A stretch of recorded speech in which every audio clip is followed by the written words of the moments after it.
ខ្ញុំដឹងថាតិចទៀតគាត់ទៅសេ on social media នេះខ្ញុំទាញឲ្យបងប្អូនចំណាំគាត់ទៅសេគាត់ថាគាត់សប្បាយចិត្តណាស់ដែលអ្នកដឹកនាំអីវ៉ានពួកនៅ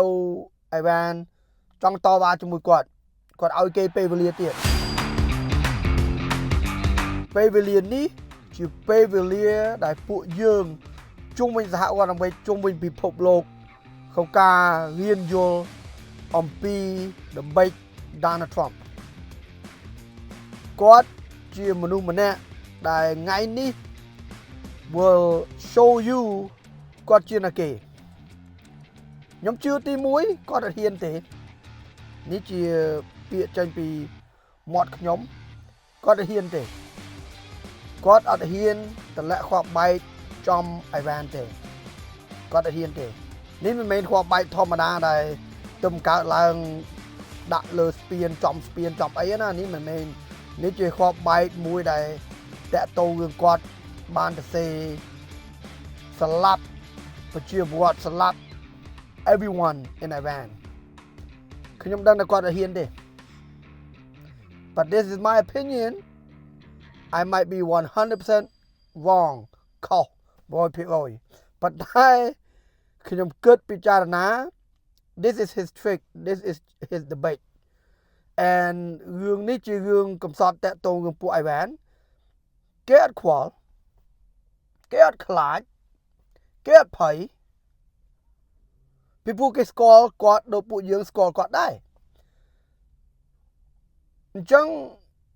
ហេតុអ្វីគាត់នៅតែធ្វើដូចគាត់មានកម្លាំងមាននយោបាយតាក់ទងរឿងទៅសេ social media គេមិនមែននឹងងង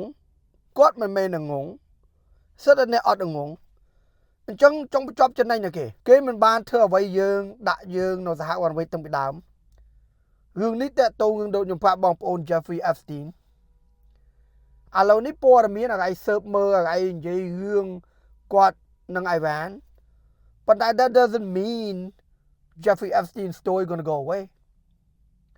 អញ្ចឹងយើងក៏ការគិតពិចារណាជិតដល់ម៉ោងជិតដល់ពេលវេលាហើយខ្ញុំដឹងថាតិចទៀតគាត់ទៅសេ on social media នេះខ្ញុំទាញឲ្យបងប្អូនចំណាំគាត់ទៅសេគាត់ថាគាត់សប្បាយចិត្តណាស់ដែល